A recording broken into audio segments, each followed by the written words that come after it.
So tell me, how do you like your Hyderabad Patashala? We like so much. You like it so much? Why? Because there are cultural. We balance both our academics and culturals equally. How do you balance? All morning 8 to 1 o'clock we have academics. Afternoon 2 to 5:30 we have our culturals. When you say academics, what all do you do? We study classes. Aman, let somebody else answer now, okay? You answered beautifully. Now somebody else.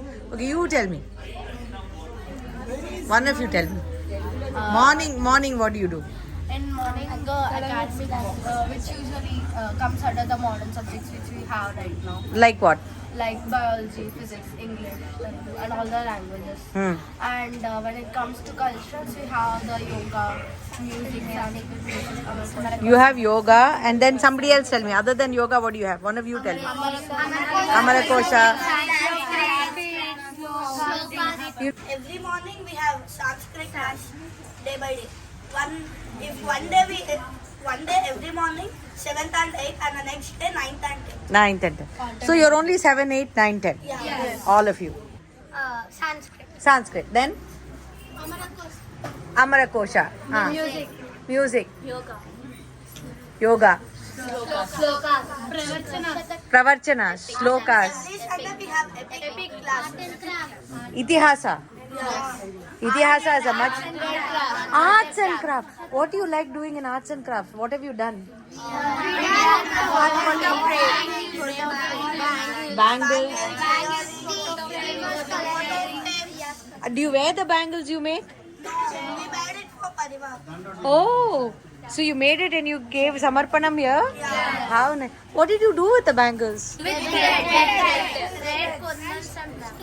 So you put thread and stones and make it look pretty? Designer bangles. That's fashionable.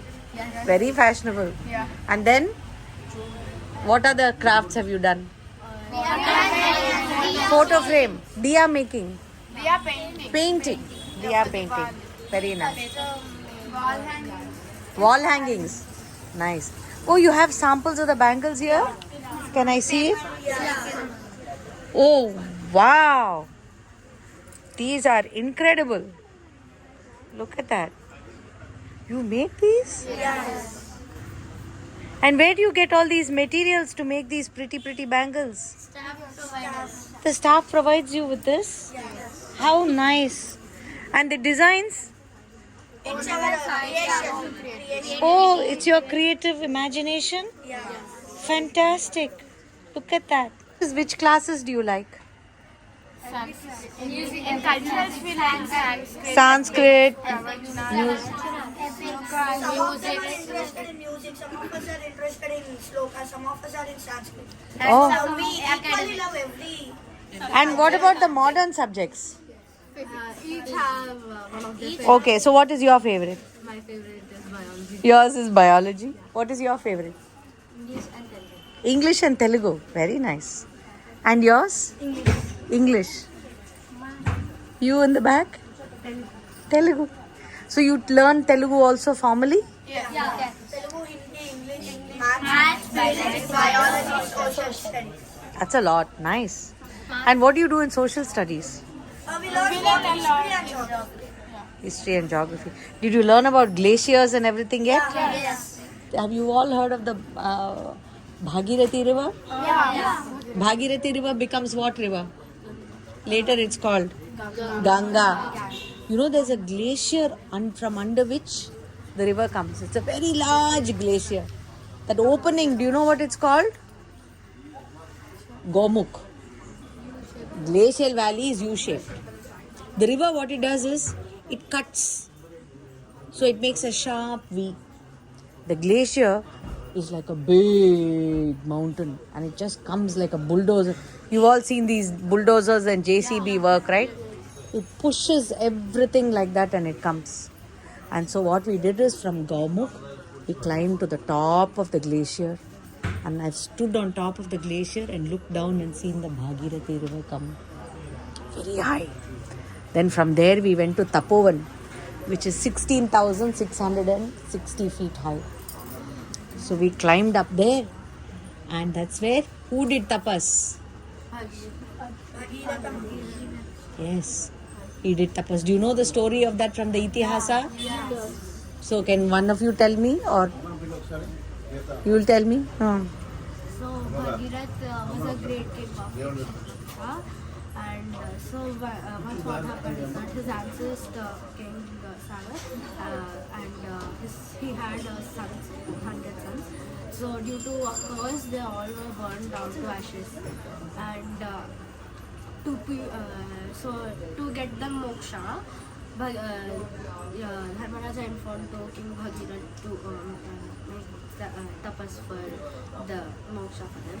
So the Bhagirath Raja, he did a lot of penance for the moksha. And first he prayed to Lord Vishnu. And after that, Lord Vishnu said to pray to Lord Shiva. And that's how Ganga was flown to the earth by Lord Shiva's grace. And that's how Bhagirath's ancestors got moksha. So. Very nice. Excellent.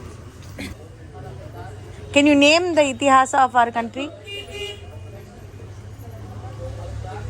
Can you name anybody name the Itihasa?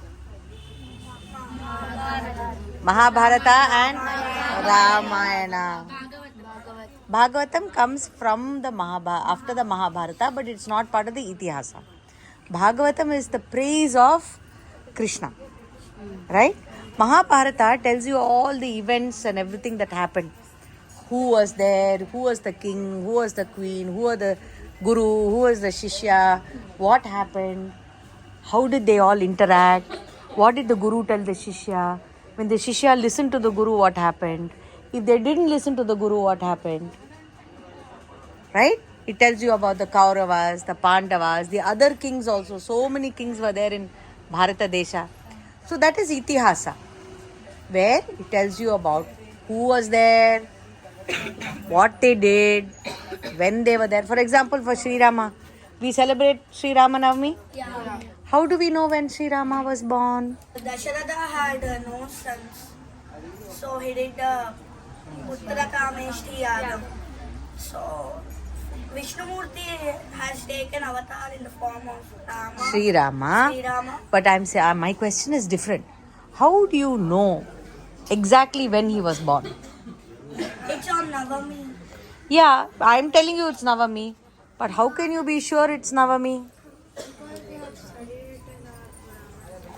In the Ramayana, not the Puranas. In the Ramayana, there are shlokas which tell you exact date and time and place of Sri Rama's birth. So the Ramayana, it says, Dwadasha Mase Navamyam. It gives you the Paksha. Just like we say in the Sankalpam, right? It gives you all the details, and Sri Rama's Jatakam can be drawn from all the information there. So we know exactly. So the Itihasa also gives us exact dates, the time. Only thing is, it's not like February 2023. It is more like the way we say the Varsha, the Ritu, the Masa, the Paksha, the Tithi. All those details are given. And it will tell you who is there, who's talking, who's fighting. Today in modern history also you have dates. Today in modern history also you have characters. You have kings, you have queens, you have people, you have countries. Correct? Today in modern history also you have battles that they have fought, wars they have fought. So what is the difference in how modern history is and what our Itihasa says? In Itihasa, we get Rutu and Rutus and Masa. That's for dates in general. It gives us a moral value. Ah, correct. We What does it learn mean? moral education. What does that mean? So, for example, we all know that people in those days, they also had problems. Now today we also have problems, right? Your parents have problems. I have problems. Everyone has problems. Now when you have a problem, how do you solve the problem? What do you do? Is this right? Is that right? You'll be thinking, correct? Our itihasas tell us what the problems they had and how they overcame it and what is the consequence. That is very important, right? If you do something good, there is a good consequence. If you do something bad, there is a the consequence you won't like. So to teach us that, the itihasas tell us how they lived their life, not just what they did. So today's history tells you what happened. But our itihasa, which means literally, this is how it happened. It certainly happened like this is how what the word itihasa in Sanskrita means. So it tells us this is how it happened. It not only includes the dates and everything, but it also includes people's psychology, their emotions, their experiences, what they remembered. So it's got lot of other things in it. We can learn from them. Yes, you can learn from that. If you sit and think of, how did Kausalya feel when Sri Rama went to the forest? Ramayana tells you how she felt. Then you say, if somebody else has a situation where their child has to go away, how will that mother feel? Correct? So